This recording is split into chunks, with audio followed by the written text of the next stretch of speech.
Pinapakita po dito na meron pong dalawang uri ng buhay na dapat nating pangalagaan. Sa talatang ito ng Matthew chapter 4, verse 4, ay pinapakita ang kahalagahan ng buhay pisikal at saka buhay spiritual.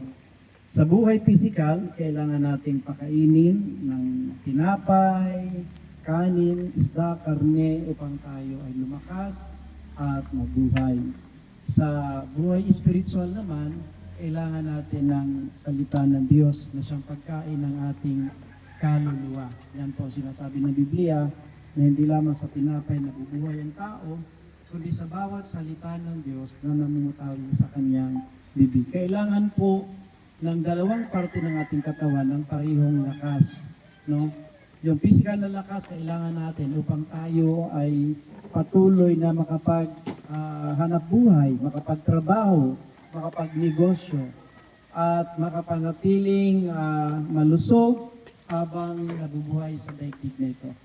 Ang buhay spiritual ay kailangan maging matatag upang sa labanan ng buhay na ito, sa mga pagsubok, problema, na pinagdadaanan natin, ang lahat na ito ay ating makayanan. Ito po ay yung problema po ay spiritual. At kailangan natin ng kalakasang spiritual mula sa salita ng Diyos. Amen. Amen. Amen.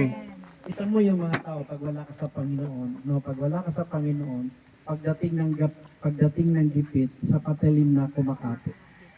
Iba naman pagdating ng gipit kay Bombay kumakapit. Iba ganun. Ganun ang napupuntahan. Sa halip na makatulong, lalo tayong pinahirapan. Pero sa mga Kristiyano, dapat, pagdating ng gipit, dapat kay Kristo tayo kumapit. Amen. Lumapit tayo sa Panginoon. At yan po ang kagandahan, pag ang spiritual, ang kaluluwa mo, ang spirito mo ay malakas, kasi merong kang lakas na labanan yung pagsubok, yung problema. Ito man ay problema sa pananalapi, kalusugan, kapayapaan sa pamilya, sa trabaho. Madali mo lang yung ma-overcome pag sa biyaya ng Panginoon, you are spiritually strong. Amen. Kasi alam mo kung ano dapat mong gawin. Merong nagbibigay sa iyo ng guidance, may nagbibigay sa iyo ng direction, at mayroong nag-enlighten sa iyo. And because of that, hindi ka madaling igupo ng problema. Pero kapag wala kang alam na salita ng Diyos, pagdating ng problema, manglalambot ka, manghihina ka, minsan magtatampo ka pa sa Panginoon. Bakit mo nararanasan ito? Kasi you are spiritually weak. But if you are spiritually strong, lalaban ka. Amen. Lalaban ka sa buhay na ito because sabi nga ni Paul sa Philippians 4:13, I can do all things through Christ who strengthens me. Amen. Magagawa natin ang lahat ng bagay, lahat ng bagay. Ito man ay tungkol sa material, financial, emotional, spiritual, lahat ng yan kaya mong i-overcome kapag ikaw ay spiritually strong by the grace of God dahil sa salita ng Diyos na patuloy na nagpapalakas sa iyo. Amen. The Word of God strengthens us. Kaya hindi ka madaling ilugmok at itumba ng problema if you have the Word of God. No, kaya nga sabi ng Panginoon, yung dalawang uri ng nagtayo ng bahay, may nagtayo ng bahay sa buhanginan. Dumating ang ulan, ang hangin, ang bagyo. Saglit lang nalugmok ang bahay kasi walang matibay na pundasyon. At ang bahay na yun ay tayo. Tayo yun. Then, meron namang matalinong tao na tayo ng kanyang bahay sa bato. At ang bato ay walang iba kundi si Jesus Christ. Siya po ang dapat maging pundasyon ng ating buhay, ng ating pananampalataya. Na pag dumating yung pag ikaw ay nakapundasyon sa Panginoon, sino yung mga nakapundasyon sa Panginoon? Yung mga taong nakikinig at sumusunod sa salita ng Diyos. Kaya nga sabi doon sa Luke 11:28, higit na mapalad ang mga tao na nakikinig at tumutupad sa salita ng Diyos. Why? Because magiging spiritually, emotionally, mentally strong sila. No? You cannot be defeated by any problems or trials kapag ikaw ay spiritually strong because of the Word of God. Amen. No, walang makakapagpalug. Maaring syempre malulungkot ka, may konting nakakaramdam ka ng kabigatan, pero hindi ka kayang i-overcome because the Word of God is in you. Merong nagpapalakas sa iyo, merong nag-i-enlighten sa iyo. Katulad ng sinabi ng Panginoon sa 1 Corinthians 10:13, na walang pagsubok na dumating sa inyo na di dinanas ng lahat ng tao. At kung sakaling dumating man ito, tapat ang Diyos na bibigyan kayo ng lakas para mapagtagumpayan ang lahat ng ito. Amen. So God is faithful para ma-overcome natin yung mga problema, trials na ating nai-encounter sa buhay. Ngayon, I just want to share to you this part of the Bible in the book of Luke chapter 11. Magmula sa verse 1 hanggang verse 4. Luke chapter 11, magmula sa verse 1 hanggang verse 4. Sabi dito, it happened that while Jesus was praying in a certain place, after he had finished, one of his disciples said to him, nung matapos na manalangin ng Panginoon, lumapit ang isa sa kanyang mga alagad. At ang sabi ng mga alagad niya, ng isa sa kanyang alagad, Lord, teach us to pray. Teach us to pray, just as John also taught his disciples. Ganda ng kanyang hangarin, gusto niyang matutong manalangin. Dati-rati, nung bago ako mananampalataya, nililista ko kung paano pinagpipray. Kasi sa ganda nila mag-pray, ang ganda ng pagkasabi, tapos nililista ko yun para pag-aralan kung paano mag-pray, no? Paano yung tamang Pero yun pala, yung tamang panalangin, yung galing sa puso, mo. Yan. So, sabi dito, Lord, teach us to pray, just as John also taught his disciples. Si John the Baptist ay tinuturuan na rin ang kanyang mga alagad kung paano manalangin. At itong alagad na ito ng Panginoon ay nagpaturo din sa Lord kung paano yung tamang panalangin. And then nasabi ng Panginoon sa verse 2, and he said to them. So isa ang nagtanong, pero ang kanyang sagot ay para sa lahat. Amen. Amen. And then sabi ng Panginoon, when you pray, kapag kayo ay mananalangin, say, Father, hallowed be your name. Kapag tayo raw manalangin, sabi natin, Ama, sambahin, dakilain, igalang, irespeto, purihin ang banal mong pangalan. Yan po ang ibig sabihin ng hallowed be thy name. Ibig sabihin ng hallowed be thy name, ibigay mo yung karapat-dapat na paggalang, pagrespeto, pagparangal sa pangalan ng Panginoon. Di ka lalapit sa Diyos ng gano'n na lang because you are coming into the presence of not an ordinary Father, but a Holy Father, a King of Kings and Lord of Lords, Creator of the entire universe. No? Yung ating Ama ay hindi basta-basta. Bigatin yung ating Father. Amen. Amen. Sabi nga ng isang pastor, alam nyo ba na meron akong ATM lagi? Ano yung ATM? Amang tunay na mapagpala. Yan. So meron tayong Ama na tunay na mapagpala. Our great provider. So, when we come to a loving, faithful, powerful, glorious, majestic, awesome God, our Father in heaven is God, Creator of the universe. Kapag lumapit ka sa Kanya, bigay ka naman ng papuri sa Diyos. Bigay ka ng parangal, pagsamba, Panginoon, Diyos na makapangyarihan sa lahat, tunay kang tapat at mabuti. Tunay kang dakila. No? Di ba, minsan pag lumalapit tayo sa mga magulang natin bago tayo manghingi, minsan gumagawa ka pa ng pasikalyo. Minsan nagbobola-bola pa ng konti, bakit talaga ni nanay? Ganda talaga ni nanay. Oh. So, andun yung ina-appreciate mo siya at kung ano yung masasabi mo. So, how much more to our loving Father in heaven? No, when we come to God, gusto ko sa inyo yung although we can come to God anytime. Pero ang turo ng Panginoon sa atin ay napakalinaw. When we come to our loving Father, sabi niya, hallowed be thy name. Parangalan mo muna ang ating Ama. Purihin mo, sambahin mo, dakilain mo, pasalamatan mo, and as much as possible, sabi ng Biblia sa Ten Commandments, huwag mong gagamitin ang pangalan ng Diyos sa walang kabuluhan. Huwag mong gagamitin expression ang pangalan ng Diyos. No?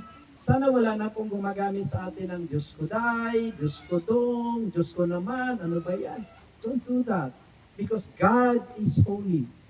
Ang pangalan ng Diyos ay banal. No?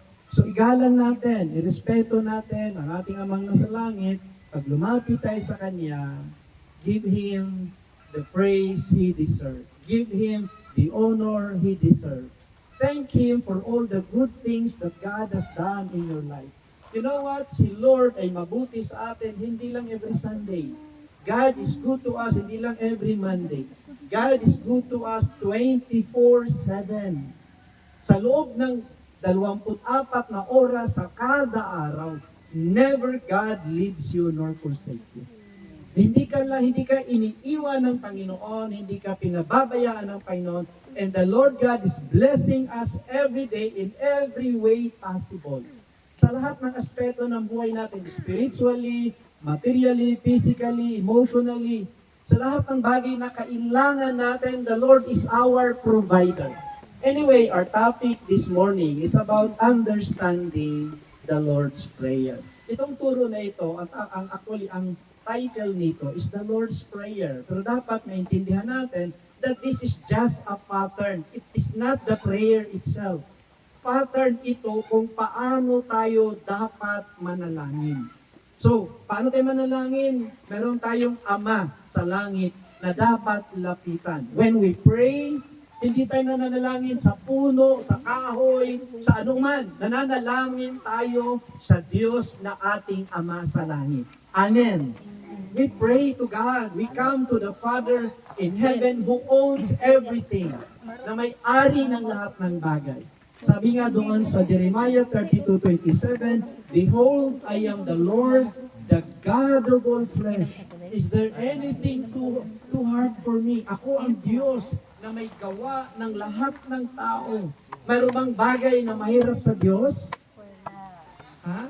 Wala. Walang mahirap sa Panginoon. Sabi nga ni Jeremiah, sa Jeremiah 32:27, Lord God, thou hast made the heavens and the earth by thy great power, and nothing is too difficult for thee.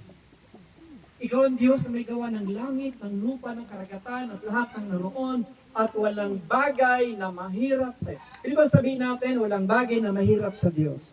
Walang bagay na mahirap sa Diyos. Amen. Alam niyo ba minsan, kapag nakaka-encounter ako ng mabigat na problema, kukuha ko ng notebook at isusulat ko yung Luke 1:37. Paulit-ulit. Ano yung nakalagay doon? With God, nothing is impossible. I convince myself that there's nothing impossible with God. Paulit-ulit ko sinusulat, with God, nothing is impossible. With God, nothing is impossible. Hanggang sa ma-realize mo na yung problema mo napakalit lang kumpara sa ating malaking Diyos. Amen. Amen. God is big. So big. No? Gaano kalaki ang Lord? Isaiah 66 verse 1. Anong sabi ng Panginoon? Heaven is my throne, and the earth is my footstool. Ang langit ang aking trono, at ang daigdig ay aking tungtungan ng aking paa. Pinapakita dito how powerful God is. Kung gaano siya kamakapangyarihan sa lahat. Na walang bagay na mahirap at imposible sa Kanya. Again, our topic is about understanding the Lord's Prayer. When we pray, hindi tayo nangangapa. Hindi tayo nanguhula kung kanino tayo lumalapit, kanino tayo humihingi. When we pray, we come to our loving Father, God, the Creator of heaven and earth. Amen. Amen. Hindi tayo yung nangangapa sa dilim kung sino yung tinatawagan natin. Sabi nga ni Haring David sa Psalms 121 verse 1 and 2, sabi niya doon, I look up to the hills, where does my help comes from? Nakatingin ako sa kabundukan kung saan manggagaling ang aking tulong. And then sa verse 2, sabi niya, My help comes from the Lord, the maker of heaven and earth. Isa yan sa pinaka-paborito kong verse. Psalms 121 verse 2. In times of need, in times of trouble, in times of trial, don't forget to claim that your help comes from our loving Father in heaven, Creator of heaven and earth. Amen? Di ba palakpakan muna natin ang ating Panginoon.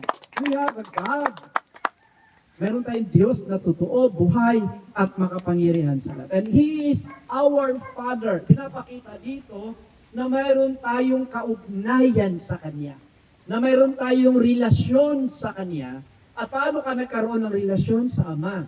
Sa John chapter 1 verse 12 to 13, ang sabi doon, ang sinumang tumanggap at nanalig sa Panginoong Hesus ay pinagkalooban niya ng karapatan na maging anak ng Diyos. In English translation, God gave them, the Lord Jesus Christ gave them the rights and the privilege to become a child of God. Right and privilege.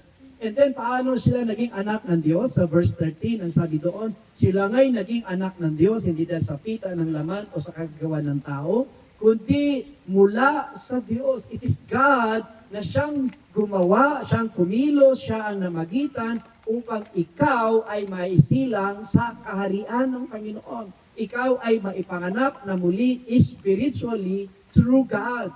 No? At ano yung ibig sabihin ng spiritual birth? Na yung patay mong espiritu, ang ibig sabihin na patay na espiritu, walang relasyon sa Diyos, malayo sa Diyos, walang kaugnayan sa Diyos. But when we accept the Lord Jesus Christ as our Lord and Savior, binigyan niya tayo ng bagong espiritu, bagong buhay. Ano yung espiritu pinagkaloob sa atin? The Holy Spirit. The Holy Spirit and a new life. And that life is not a temporary life. The life that Jesus Christ gave us is an eternal life. The life of Jesus Christ Himself. Yung buhay ng Panginoong Hesus ay ipinagkaloob sa atin at ang buhay ng Panginoon ay buhay na walang hanggan. Nagdadala sa buhay na walang hanggan. So when we pray, when we ask God, tandaan natin, we are asking and praying to our loving Father in heaven.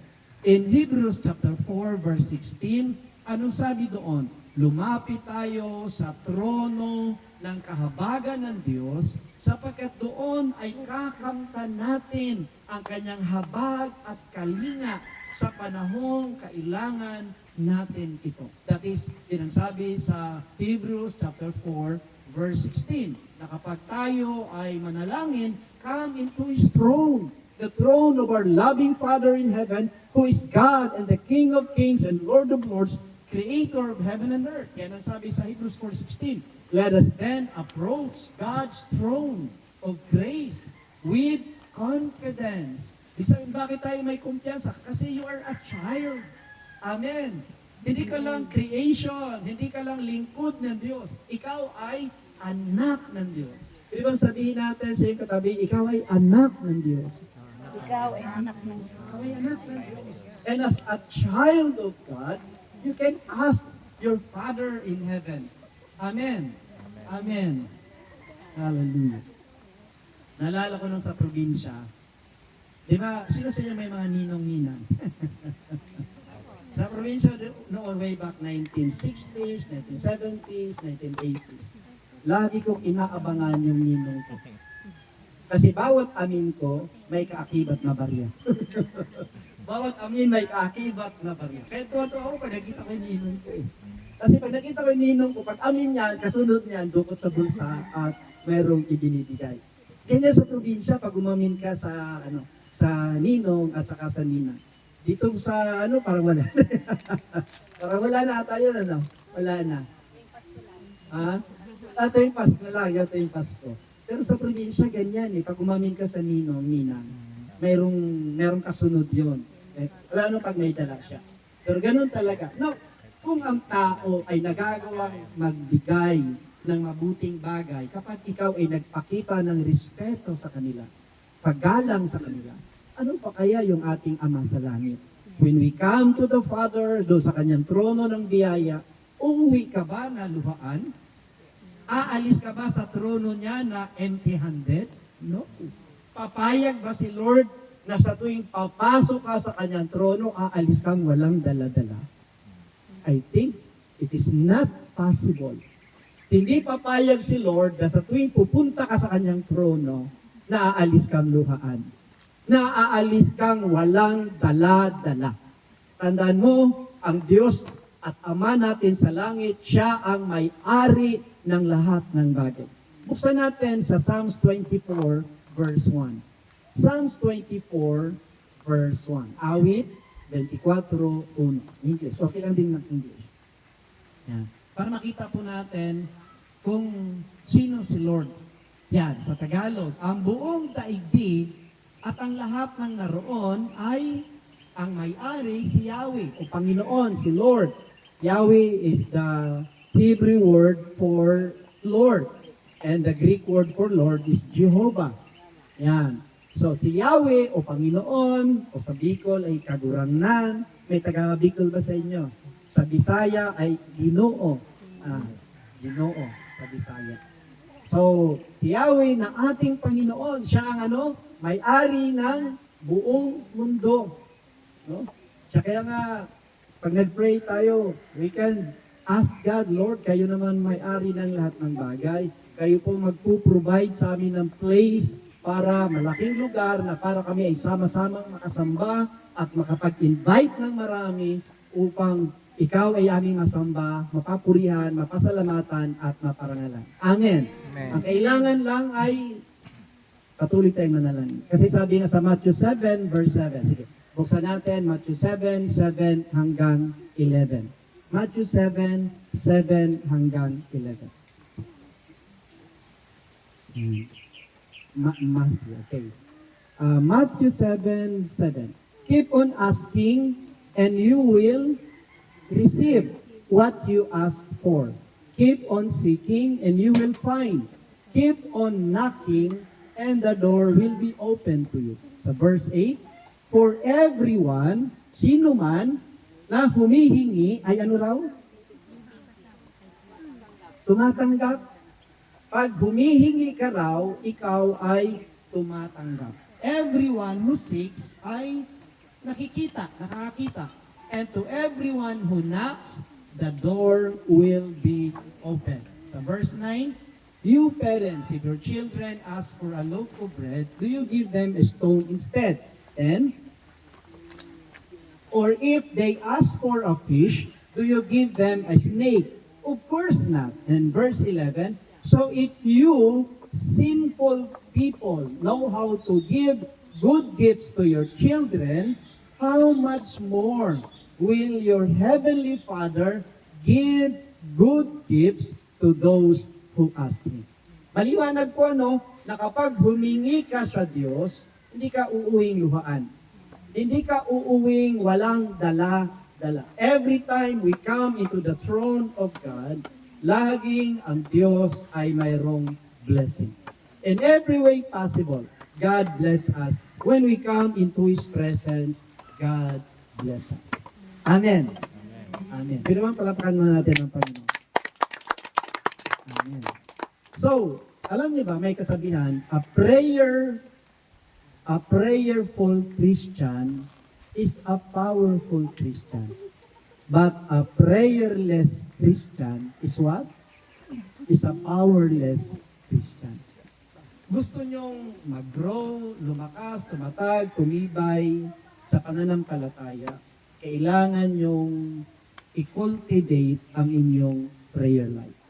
Kailangan nyong pahalagahan ang inyong prayer life with you and our loving Father in heaven. Because the more we talk to Him, the more we know Him. Amen.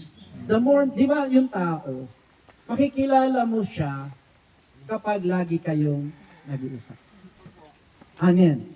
Pero pag hindi mo siya laging kausap, parang mahirap mo siya makilala. Kaya nga, may mga tao na mayroong tinatawag na degrees na PhD. Ano yung PhD?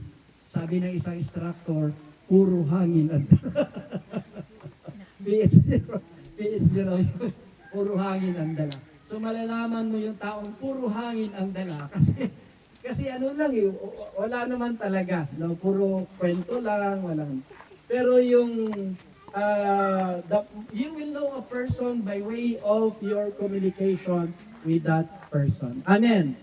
Ganun naman talaga kahit sinong tao, hindi mo siya makikilala kapag hindi mo siya laging nakakausap. Di ba may mata, habang nag-usap kayo, malaman mo, ano pala ito, mahangin pala ito. Sa isimulan, kasi ang kwento, puro sa kanya, siya lang ang bida, siya lang ano. So, gano'n dapat, sa isang Kristiyano, ang dapat natataas sa atin, hindi tayo. Dapat si Kristo. Amen. Si Lord ang natataas. Kasi sabi ng Bible, apart from me, you are nothing. Wala kayong magagawa kung wala ang Diyos sa buhay natin. Amen? Amen. Kaya sabi ng Biblia, kung mayroon tayong dapat ipagmalaki, kung mayroon tayong dapat ipagmapuri, walang iba kundi ang Diyos sa buhay natin. Amen. Dapat siya yung tinataas natin, pinaparangalan natin, kasi tayo, kaya tayo nakakagawa ng mabuti, nakaka-accomplish ng anumang bagay, because God is with us.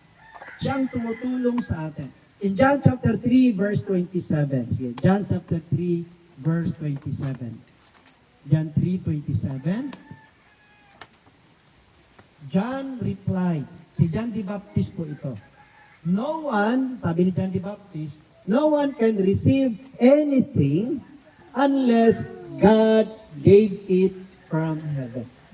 Wala raw tayong matatanggap na anuman, malibang ito ay ibigay sa atin ng Diyos. So, ibig sabihin, everything that we have, asawa, anak, magulang, kapatid, trabaho, negosyo, lahat ng yan ay kaloob sa atin ng Diyos. Hindi dahil sa mahusay tayo, magaling tayo, masipag tayo, but because God is good to you. No? Kaya, sa lahat ng bagay na tinatamasa natin, be thankful to God. Kasi alam mo, ang Diyos ang nagkaloob sa iyo niyan. Dito mo makita ng talino ay walang saysay, ang edukasyon ay walang saysay, kung wala talaga sa iyo ang Panginoon. Meron isang kabataan, anak siya ng isang pastor sa Las Piñas, graduate ng isang napagandang kurso sa UP.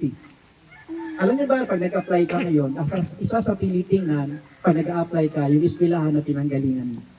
So talagang maganda eskwelahan, ang ganda ng kurso niya, ang ganda na ng background niya, track record niya sa mga napagtrabahoan niya. Pero noong siya'y nang lamig sa Panginoon, wala na siyang time sa gawain ng Panginoon, natanggal siya sa trabaho. Then, palibasa, ang lawak na experience niya, ang ganda ng track record niya, ang ganda ng credential niya, ang ganda ng eskwela.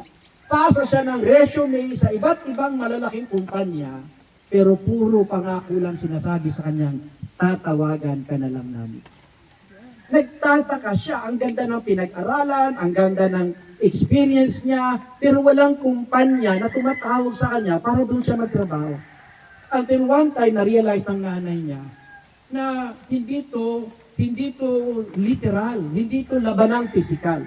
May kinalaman to sa spiritual. Pinapakita ng Panginoon na apart from me, you are nothing. Kahit gaano ka katalino, kahit gaano kaganda ng record mo, ng eskwelahan mo, ng background mo, pag wala sa iyo, ang Diyos wala kang magagawa. Alam mo, sabi ng nanay, Pastor, can you please pray for my son? Baka pwede niyo pong isama sa panalangin ng aking anak. Kasi ang aking anak, ang dami ng inaplayan trabaho, mga kumpanya, hindi siya matanggap-tanggap. So what we did, we pray for him. Pinag-pray namin siya, at dinulog sa Panginoon na Lord, kayo po mag-intervene, natawagan na siya ng kumpanya na kanyang inapply. You know what? After we pray, pagdating ng linggo, dumating na linggo, tinawag siya, pinapasok na siya sa trabaho.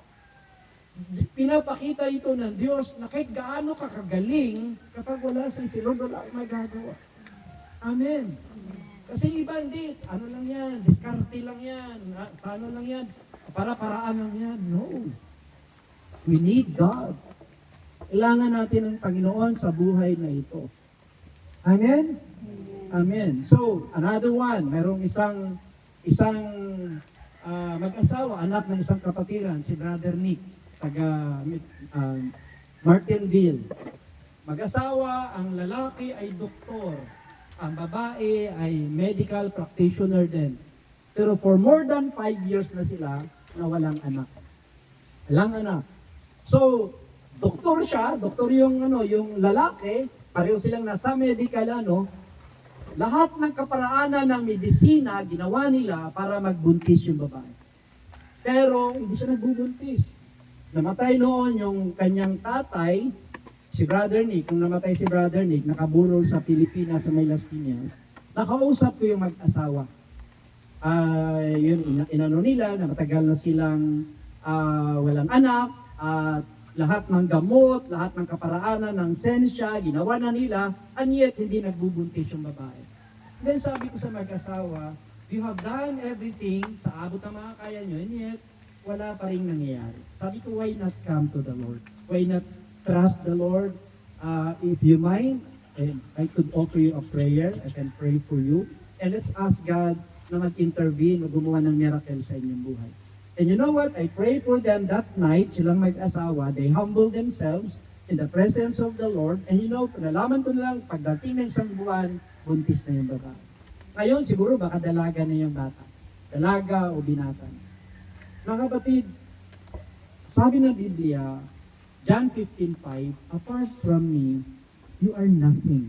Kahit gaano ka kahusay, kagaling, kasipag, kabadiskarte, kapag wala sa iyo si Lord, wala kang magagawa. Amen. We need to trust God. We need to rely on God. We need to come to God, our loving Father in heaven, because we have a Father in heaven. Amen. Then sabi nga na Biblia, hindi pa tayo tapos manalangin, alam na ng Diyos kung ano sasabihin natin. So kung ganun, bakit kailangan tayo mag-pray? Because when we pray, it expresses our faith and trust in God. At yun lang yung only thing na nag-uugnay sa atin sa Diyos. Ano yun? Yung ating pananampalataya sa Kanya. Because without that faith, in Hebrews chapter 11 verse 6, it is very impossible to please God. Kapag wala kang trust o pananampalataya sa Diyos, hindi mo siya mabibigyan ng kaluguran. Kasi ito lang ang nag-uugnay sa atin sa Diyos, yung ating pananampalataya sa Kanya. That we believe, although we don't see God, we believe God is with us. Kasama natin siya. He never leave us, He never forsake us. Sabi sa Psalms 46 verse 1, isa sa paborito kong verse, sige po sa natin, Aisel, 46:1 ng awit. Psalms 46 verse 1. Ang ganda nitong verse na ito. At magandang maging verse nyo rin to. 46 verse 1. 46 verse 1. Yan. Yan, dito ito. Kasi mayroon pa kasi siya, mayroong advent, mayroon pa unang Ang pinaka-verse niya dito ay itong 1. God is our refuge and strength, always ready to help in times of trouble. Sa ibang translation yan, the Lord is my strength and my refuge and a very present help in times of trouble. Mas maganda po siyang i-quote lagi, i-recite lagi, that the Lord is our strength and our refuge and a very present help in times of trouble. So yun po ang una, sabi ni Lord, when you pray, say, Father, hallowed be thy name. So when we come to our Father, anong dadalhin natin? Anong dadalhin natin pag lalapit tayo sa throne of grace? Dala kang isang basket ng pasasalamat. Isang basket ng pagpupuri. Isang basket ng pagsamba. Magdala ka ng magbitbit ka lagi tuwing ikaw ay pupunta sa presence ng God. Amen. Amen. Hindi yung pupunta ka na, Father God, kailangan ko ng ganito. Para ikaw yung boss. Huwag naman ganun. Now, although may time na we directly ask God, kasi medyo kinakailangan impronto na, pero much better sa isang maayos at magandang relationship, pag lumapit ka sa Diyos, tandaan mo ang nilalapitan mo hindi ordinaryong ama, kundi anong kasabi doon? Siya ay hari. Thy kingdom come. So yung Father natin, hindi lang siya God, kundi siya ay hari. Anong klaseng hari siya? King of what? King of Kings and Lord of Lords. Kayo ba minsan bumibisita rito ang mayor, governor dito sa South Square? Hindi ano. O naranasan niyo na minsan sa inyong na sa trabaho, sa eskwelahan, na bumisita ang isang taong gobyerno, presidente, mayor, governor. Paano natin pinapakitunguhan yung mga malalaking tao? Ha? Maraming bodyguard.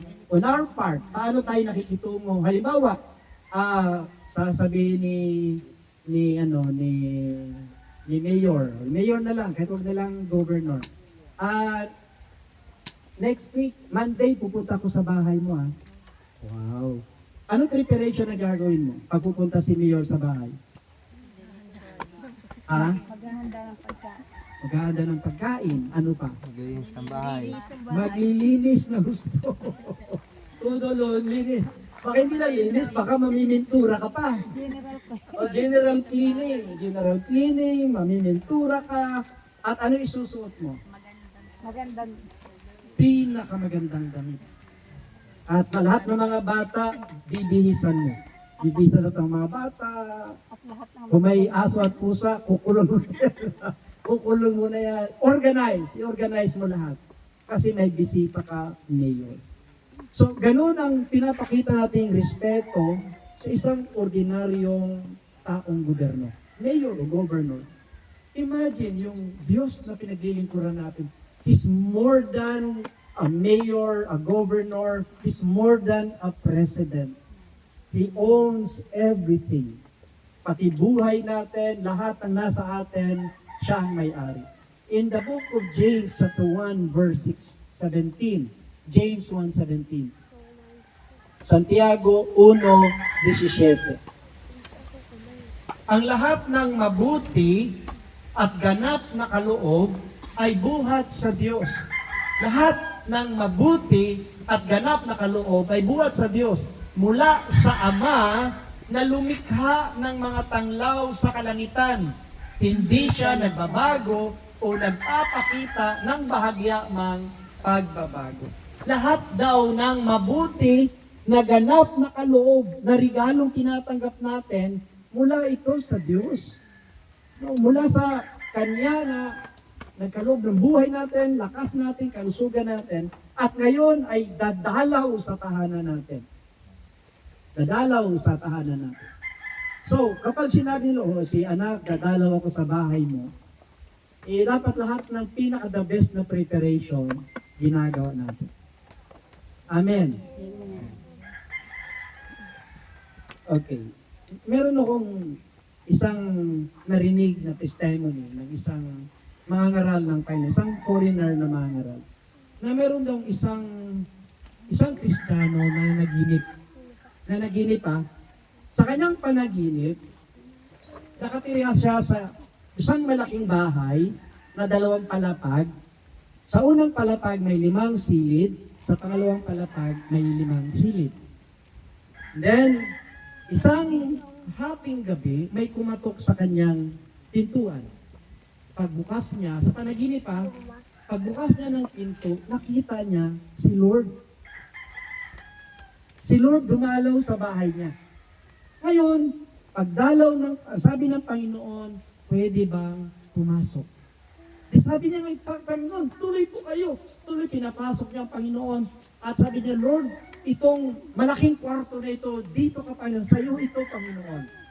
And then, tumuloy ang Panginoon, and then of course, inaknalis ng Lord na yung kanyang kabutihan ginawa, inaknalis ng Panginoon. Pagdating ng madaling araw, may kumatok. Sabi niya, sino naman kayo kumatok na ito? So, palibasa siya may-ari, pinuntahan niya ang pinto, binuksan. Pagbukas niya, si Satan. Si Satan nasa labas. Gusto mo pasok? Sabi niya, hindi pwede. Diyan ka lang. Eh di alam mo, si Satan makulit eh. Talagang nagpilit na pumasok.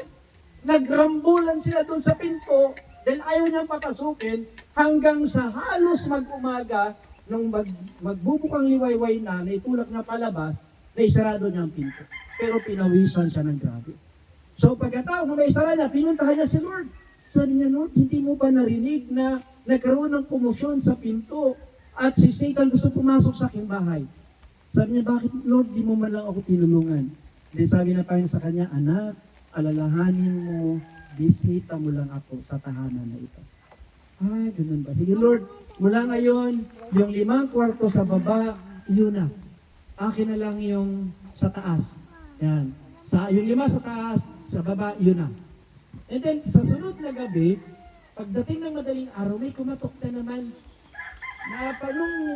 Nung narinig niya, sabi niya, sino naman kaya to? Baka si Satan to.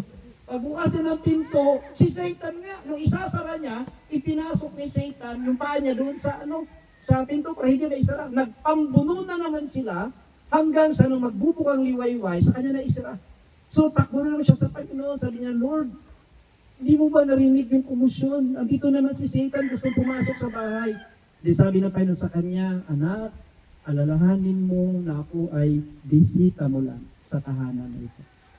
Ganun ba?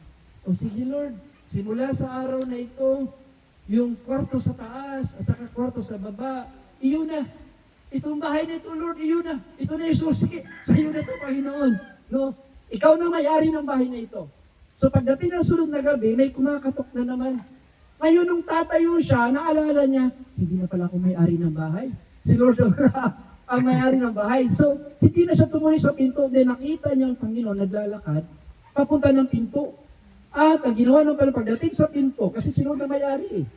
Ang ginawa ng Panginoon, binuksan ang pinto ng todo bukas. Pagkabukas ng pinto, nakita niya si Satan sa labas.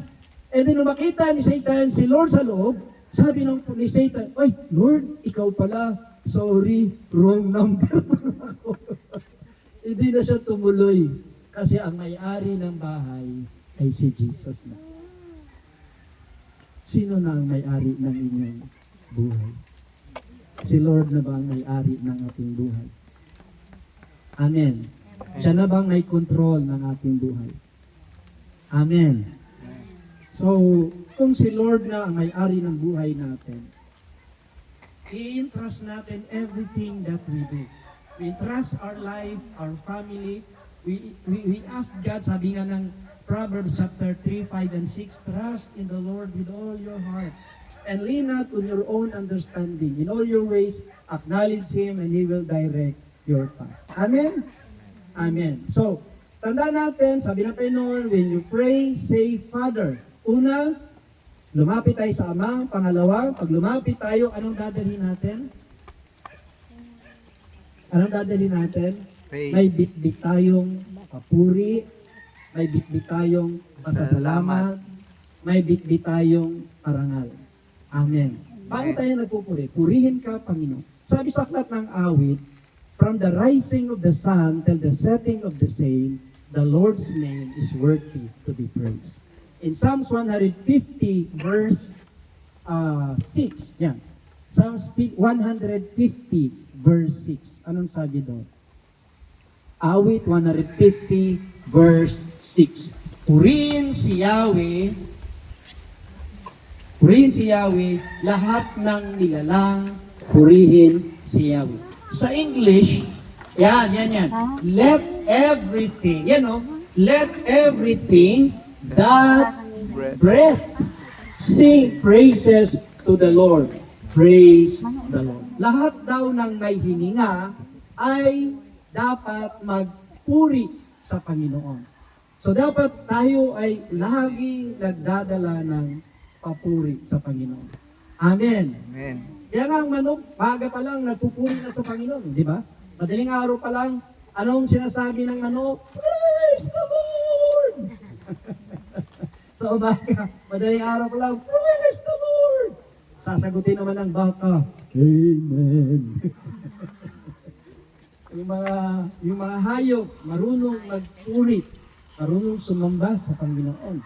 No, yung mga hayop. Lahat ng may hininga ay nagpupuri sa Diyos. Kahit ang mga ibon, kahit ang mga puno, lahat ng nilikha ng Diyos ay nagpupuri sa ating Panginoon. Sabi nga nung pumasok si Lord sa Jerusalem, sa Matthew chapter 21, nag-awitan ng mga tao, nagdala ng palaspas, nagkasaya ng mga tao. And then sabi ng mga Pariseo na galit sa Panginoon, hindi mo ba naririnig ang ingay-ingay nila? Sawayin mo naman yan. And then sabi ng Panginoon, kapag tumigil silang magpuri sa akin, ang mga bato na ang magpupuri sa akin. Mga kapatid, pag ang bato nagpuri sa Diyos, ano mangyari sa atin? Lindol yun. Lilindulin tayo kapag mga bato na ang magpuri sa Diyos. Kaya kapag walang, tanda na, pag walang pagpupuri, salot ang dumarating sa isang lugar. Nalala niyo ba si Moses? Anong sabi ng Diyos kay Moses?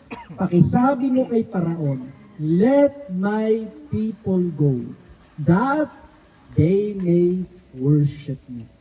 At nung hindi payagan ni Paraon ang Israel na lumabas ng Egypt, kasi naalipin sila ng Egypt sa loob ng 430 years. Inalipin sila ng Egypt for 430 years. And because of that, hindi na nila magawang sumamba sa Panginoon dahil inalipin sila.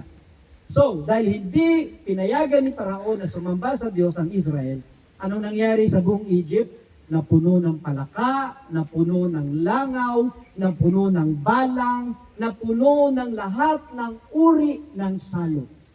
Alam niyo bang kabaliktaran ng walang worship?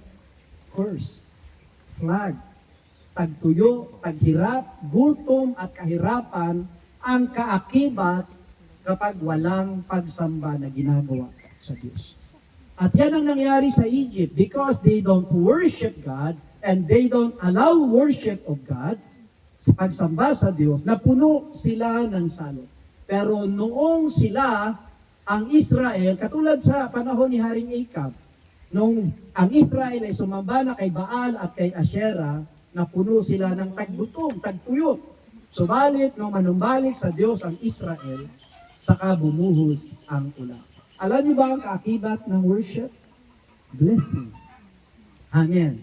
Every time we worship God, God bless us. Tandaan natin yan. Sino sa inyo ang nangangaruling dati? Nangaruling pa kayo dati? Madalas kami nangaruling sa church. Ang kinakaruling namin mga kapatiran, minsan mga kapitbahay din ang nagre-request. Magaganda yung song natin sa Christian caroling. Magaganda. Di ba pag nangaruling ka, anong ginagawa ng kinakantahan mo? Nagbubukas ng pintuan, ng bintana, ng pintuan, at laging mayroong kaakibat na pagpapala. Although, minsan ginagawa naman namin, binabaliktad. Nangangaruling kami, pero kami yung nagbibigay ng blessing. Yan, sa mga kapatiran na nangangailangan. Ang ginagawa namin, namimili kami ng grocery, pagkatapos kinakaruling namin yung mga tahanan na nangangailangan. So nagugulat sila, kasi salit na silang magbigay, kami ang nagbibigay ng grocery. Sabay share ng Word of God. Sabay offer ng pananalangin. Saan mas maganda? Yung mga rin tayo na tayo manghihingi o mga rin tayo yung tayo magbibigay? Anong sabi ng Acts? It is more blessed to give than to receive. Amen. Amen. Okay, itutuloy ko po bago ko tapusin itong ating mensahe, ang mensahe ng Panginoon. Sabi rito, He said to them, when you pray, say, Father, hallowed be your name. Ulitin ko, kapag lumapit tayo sa Diyos, sa Ama, may dala kang papuri, pasasalamat, pagsamba, pagdakila, pagluwalhati. Ano yung kaya niyong sabihin sa Diyos na kanyang kabutihan? That God is what? God is what? God is good. Good. Ano pa? All the time. God is what? Good lang ba si Lord? God is good provider. God is what? Good provider. Good provider. What else? God is, Healer. huh? God is healer. God is our healer. Ano pa? God is what? Provider. Ano pa? Alam niyo kung gusto niyong matutunan kung paano mag-praise at magparangal sa Lord, basahin niyo yung Book of Psalms. Yung from Psalms 1 hanggang Psalms 150. Doon yung makita kung paano nyo ipipray si Lord. God, you are our refuge. You are our shield. You are our fortress. You are faithful. You are glorious. You are awesome. You are majestic. You are true. You are kind.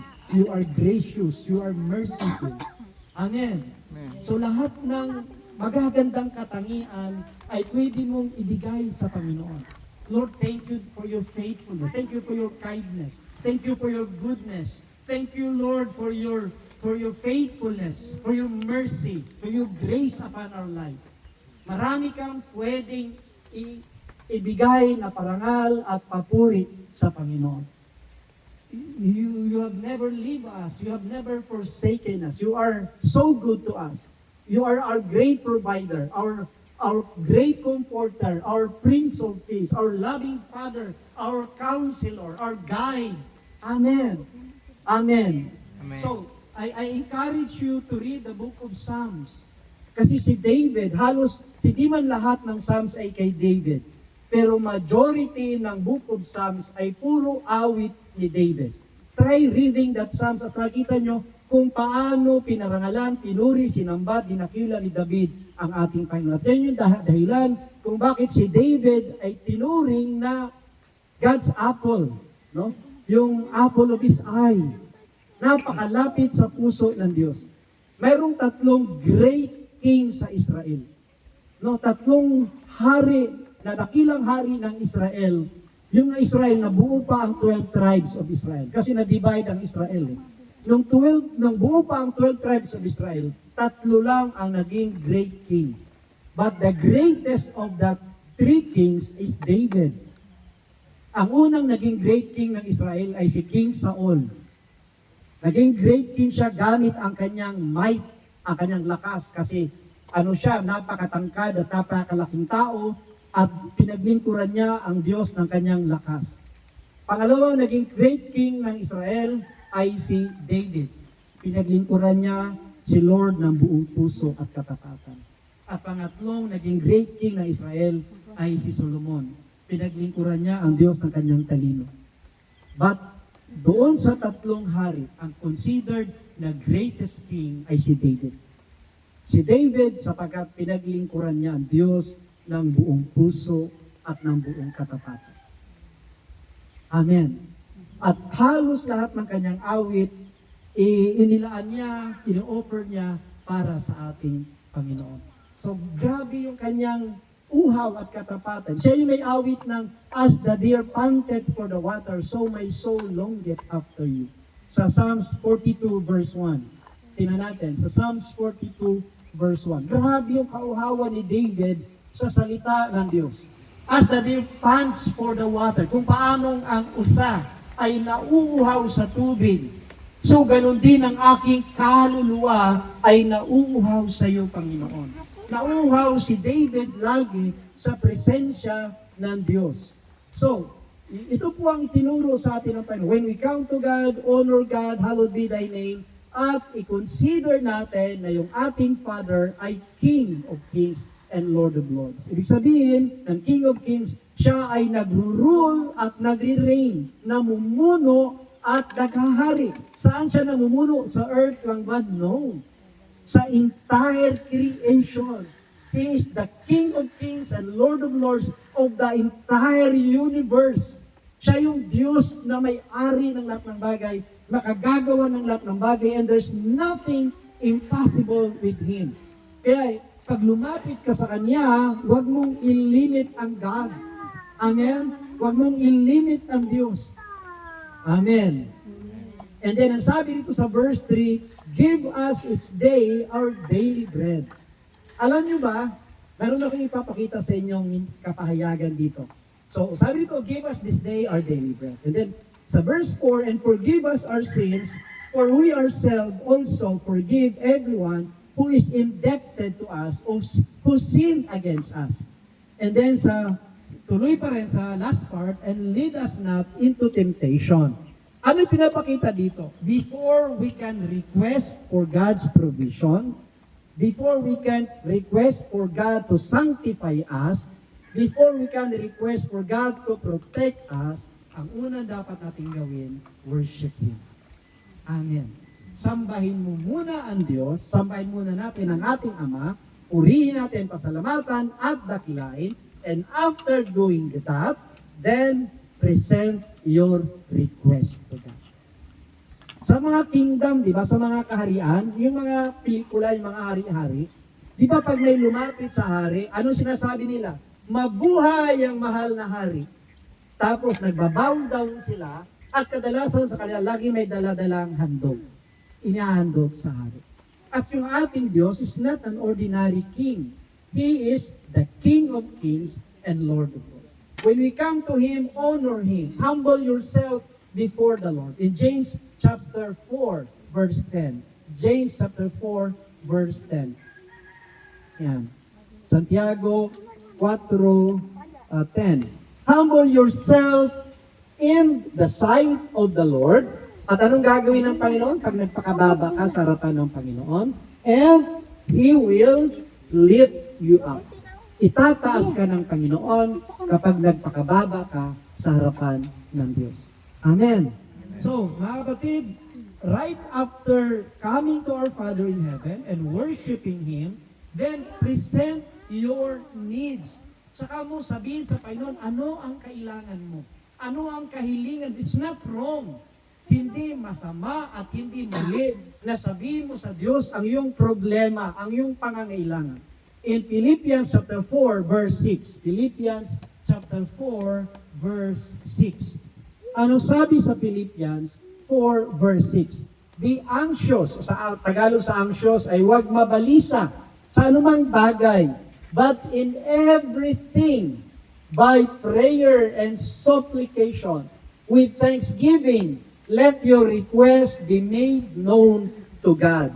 Sabi dito sa Tagalog, huwag tayong mabalisa tungkol sa anumang bagay. Sa halip, ano raw?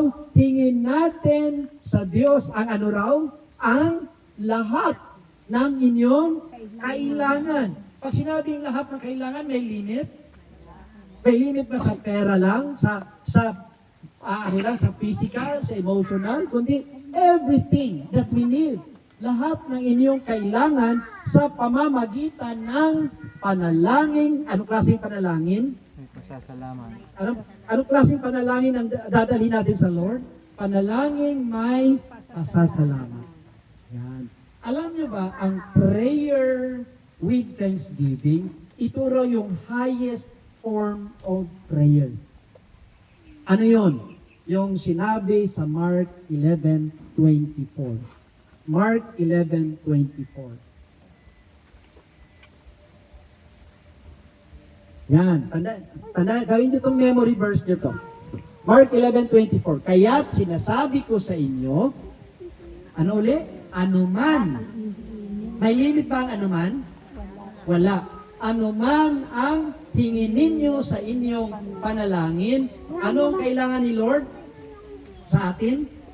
Maniwala. Maniwala. Maniwala na ano? Na natanggap na ninyo iyon at matatanggap na ninyo. Ibig sabihin, kapag nagtingi ka, nag-pray ka sa Lord ng anumang bagay, believe that you have received it and you will receive it. So by believing na natanggap mo na, kahit wala pa, nagpapasalamat ka na sa Panginoon. God, I thank you for the answered prayer. Salamat sa kaligtasan ng aking mga kapatid, ng aking mga pamangkin, ng aking mga kamag-anak, ng aking mga pinsan, ng aking mga kapitbahay. Salamat sa kagalingan ng aking mga mahal sa buhay. Salamat sa pag-iingat mo sa amin. Everything that we ask God, wala pa man, you believe already na ito'y pinagkaloob sa iyo ng Diyos. Amen. And because of that, God is obliged to do it. Obliged to do it because you already believe na tinugon ka ng Diyos out of your faith. Amen. But you can only present your request to God, no? Ayon sa pattern na binigay ng Panginoon after na tayo sumamba, magpuri, magpasalamat, at kilalanin niya siya ang may kontrol ng langit, ng lupa at karagatan. Siya ang Diyos na makagagawa ng lahat ng bagay. Then since siya ang may-ari ng lahat ng bagay, kaya niyang mag-provide sa atin. Amen. Siya may-ari. Kaya niya mag-provide because He owns everything. Pangalawa, ang ano lang ng Panginoon sa atin, anong sabi ng Panginoon? At sabi dito, forgive us our sin. Kasi ang kasalanan po, big deal po yan sa Lord. No, na dapat i-deal natin. Isupo lang natin, tiyakin natin na tayo namumuhay sa katwiran, sa kabanalan ng Panginoon. Kung may mga pagkakamali, pagkakasala, lagi natin isurrender sa Panginoon. Lagi tayong palinis sa ating Panginoon. Amen. At ang sabi ng Panginoon, pag may mga tao namang may atraso sa iyo, huwag kang magkikinkim ng galit. Pinatawad na kita, kaya lang ayaw kong makita yung pagmumukha mo. Totoo yun? Pagpapatawad na yun? Hindi. Hindi. Hindi totoo yun, di ba? Yung pinatawad mo na siya, pero ayaw mo siya makita. So, ibig sabihin, meron pa rin sa loob. May nakatago pa rin galit. Ang totoong pagpapatawad, kaya mo na siyang kamayan. Kaya mo na siyang tingnan sa mata. Amen. Kaya mo siyang akapin, babae sa babae, lalaki sa lalaki. Kaya mo siyang kamayan, lapitan, kausapin, because you have already forgiven that person. Yan yung patunay na ikaw ay nagpatawad. Amen. And last but not the least, kaya kanyang ingatan. Protection. God can protect us. So siya ang nag-iingat sa atin, kaya ang buhay natin, bakit kailangan natin na tayo ingatan ng Lord? Because sabi sa 1 Peter chapter 5 verse 8. 1 Peter chapter 5 verse 8. Yan. Maging handa kayo at magbantay. Ang dyablo, ang kaaway ninyo ay parang liyong umaatungal at aali-aligid na naghahanap ng masisila. No? Ano lang ginagawa niya? Aali-aligid lang. Isang araw, nag-meeting ang mga demonyo kasama si Satan. Mainit ang ulo ni Satan nung araw niya. Sabi niya, magsilayas nga kayo. Gumawa kayo ng paraan na matutuwa ako. Sabi doon sa meeting nila. So, nabasa na kanya mga kampon. At pagkalipas na ilaos, bumalik. Sabi, boss, matutuwa ka rito. May regalo ako sa'yo. Ano yun? Kaluluwa. Saan mo nakuha yan? Sa sabungan. Nagalit siya. Bakit mo kinuha? Atin na yan. Di mo nakunin yan. Atin na yan. So, yung pangalawa, dumating. Sabi niya, boss, matutuwa ka rito. May nakuha akong kaluluwa. Saan mo nakuha? Sa nightclub, boss. Bakit mo kinuha? Atin na yan. Hindi siya natuwa. Yung pangatlo, ang kinatuwa ni Satan. Boss, matutuwa ka sa kaluluwang nakuha ko. Saan mo nakuha yan? Sa Bible study, boss. Oh? Paano mo nakuha sa Bible study yan? Sa gawain yan. Nakita ko, boss, natutulog sa oras ng gawain. Kaya pala nakuha Natutulog. Isang malaking kasalanan ang matulog sa gawain ng Panginoon. Kaya nga nakuha siya ng kaaway. Kaya huwag po kayo matutulog. Kasi ano dyan, aali-aligid lang, nagmamanman siya kung sino yung natutulog. Naalala niyo sa Bible na habang naroon si Pablo na doon sa pangatlong palapag, si Eutychus natulog sa bintana, nalaglag. Pagkalaglag doon sa third floor, pagbagsak patay. Patay siya, pero dahil sa kahabagan ng Diyos, binaba ni Pablo, niyakap, at pagyakap ni Pablo, nabuhay ulit siya. Buti hindi siya naagaw ni Satan. Hindi siya naagaw ni Satan dahil naagapan ni Pablo. Kaya nga, yan ang huwag niyong gagawin, yung matulog sa gawain ng Panginoon. Kasi kawalang respeto yan sa Panginoon, yung tutulugan mo ang presensya ng Diyos at ang salita ng ating Panginoon. Again, babalikan ko po ano yung maunawaan natin sa Lord's Prayer na dapat kapag tayo nanalangin, hindi tayo nananalangin sa hangin. Sa poste, sa kahoy, we come to our loving, merciful, great, and awesome Father in heaven. Amen. We present all of our requests to Him na walang pag-aalinlangan. Dinadala natin. At tanda natin, ang nilalapitan natin ay hindi ordinary king, kundi hari ng mga hari at Panginoon ng mga Panginoon ng buong universe. Hindi lang ng buong earth, ng buong universe. So dapat irespeto, igalang natin siya at magpasakop tayo sa kanyang paghahari at pamumuno. And then right after doing that, of course, present your request to God. Sabihin mo sa kanya, anuman, liwanag anuman ang iyong kahilingan. Mabigat man, imposible man, malaki man, i-present mo sa kanya. Huwag kang magdududa at alilangan sa kanya. And then, kung may mga taong nagkamali sa atin, patawarin natin. Kung paanong tayo ay pinapatawad ng Diyos. Walang Kristiyano na dapat nagkikimkim ng sama ng loob at ng galit sa kanyang kapwa. O kanino man. Dapat ang isang Kristiyano ay malaya sa anumang sama ng loob, galit, puot, at hinanakit. Amen? Amen. Isaiah 41:18. Meron akong gusto i-share sa iyo. Isaiah 41:18 o 41:21. Hindi, I'm not that sure kung tama. 18 ba or 21? Sa 18 muna tayo. Okay, sa 18, sa 18.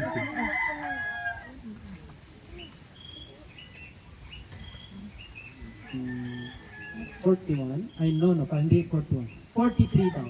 43,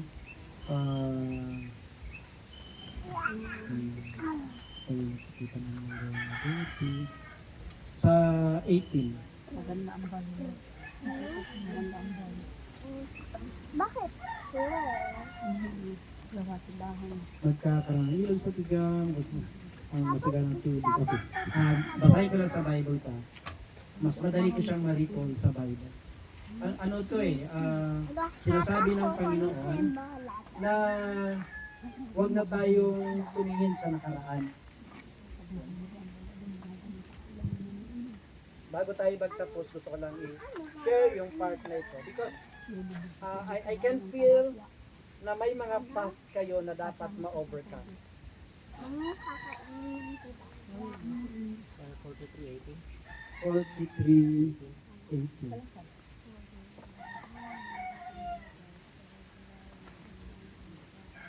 Yan. 43:18. Parang buksan mo na yung kanina. Kailang Tagalog lang. Sa English daw. Sa English.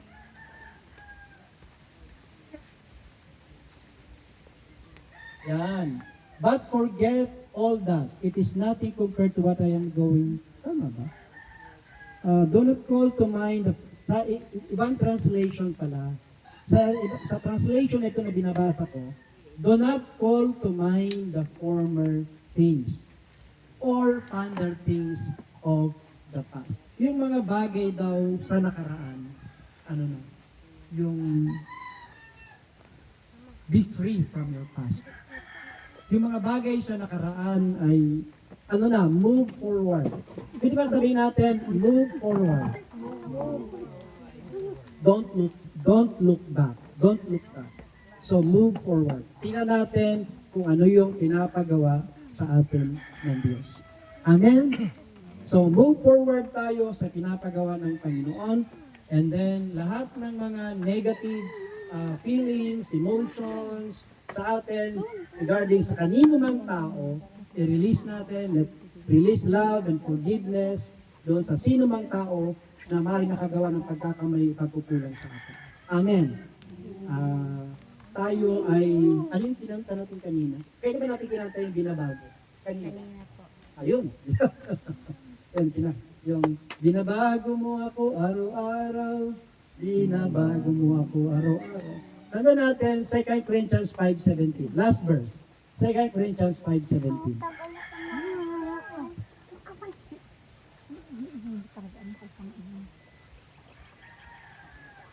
Kaya't kung nakipag-isa na kay Kristo, ang isang tao, isa na siyang bagong nilalang. Wala na ang dati niyang pagkatao, sa halip ito'y napalitan na ng bago. Hindi na ikaw yung dati na nagtatanim ng sama ng loob, ng galit, ng puot, hinanakit, o ng mga negative past. Ikaw na yung taong binago, pinalaya, nilinis, pinaging banal ng Panginoon, at ikaw ay anak ng Diyos. Palapakan natin ang ating Panginoon. Don't waste your time sa mga walang kabuluhang bagay. Enjoy life. Enjoy natin ang buhay na kasama ni Kristo. Enjoy natin yung blessing ni Lord. Enjoy natin yung goodness ng Panginoon. Enjoy natin yung faithfulness ng Lord. Enjoy natin yung kindness ng God. Enjoy natin yung Word of God. Wag nating paglaanan ng panahon yung bulong ng demonyo. Na, ito yung ginawa sa iyo. Ito yung mga ginawa sa iyo. Si Satan niya, bumubulong. No? Ang alalahanin mo yung mga kabutihan ng Panginoon. Sa atin, sa ating kapwa, at ang pagmamalang Diyos sa lahat ng tao. Tayo lahat ito tumayo at tayo ay manalangin. Aming Diyos, ang mga banal at makapangyarihan sa iyo. Maraming salamat po, pagkat ikaw ay mabuti, ikaw ay tapat, ikaw ay dakila, ang iyong salita ay liwanag at kalakasan sa bawat isa sa amin, nagbibigay direksyon sa aming buhay. Sabi nga ng iyong salita sa awit 119 verse 105, ang salita mo ay tanglaw sa aming paanan at liwanag sa aming daraanan. Lord, patuloy mo kaming gabayan, patnubayan, palaguin sa pananampalataya na ipinagkaloob mo sa bawat isa. Pagpalain mo ang aking mga kapatiran sa lugar na ito ng South Square, ang kanilang pamilya, ang kailangan na buhay, trabaho, at ang dakong ito, at ang lugar na yung inilaan, inihanda para sa amin. We believe you are our great provider, our Jehovah Jireh. Kayo po ang may-ari ng lahat ng bagay. Salamat sa malawak, malaki, magandang lugar na inilaan mo para sa amin upang kami sama-sama makasamba, makapagpuri, umulan man, umaraw, kami malaya makasamba, makapagpuri. Salamat sa mga kagamitan, salamat sa mga manggagawang i-raise up mo sa lugar na ito, sa mga mang-awit, mga manunugtog, sa mga instrumento, Panginoon, sa mga mangangaral na i-raise up mo sa lugar ito. Sa mga elders at workers, sa mga supporters na dadalhin mo sa lugar na ito upang maging daluyan ng pagpapala mo sa lugar na ito. Salamat po Diyos, we speak life and blessing, maging sa dakong ito na aming pinagtitipunan. Pagpalain niyo po ang lupain sa lugar na ito. Pagpalain niyo po ang mga tahanan ng mga kapatiran sa lugar na ito. At salamat sa maraming pang mga kaluluwang makakilala sa inyo sa magitan ng bawat isang anak mo na nagtatapat sa inyo. Pagpalain mo Lord ang buong South Square at ang mga anak mo sa lugar nito. Dalangin ko po ang pagkakaisa ng lahat ng mananampalataya sa lugar nito. Ang pag-ibig mo siya patuloy na bumuklod sa amin, Panginoon. Purihin at sambahin ka, Ama, sa pangalan ng Panginoong Hesus. Amen. Praise the Lord. God bless you.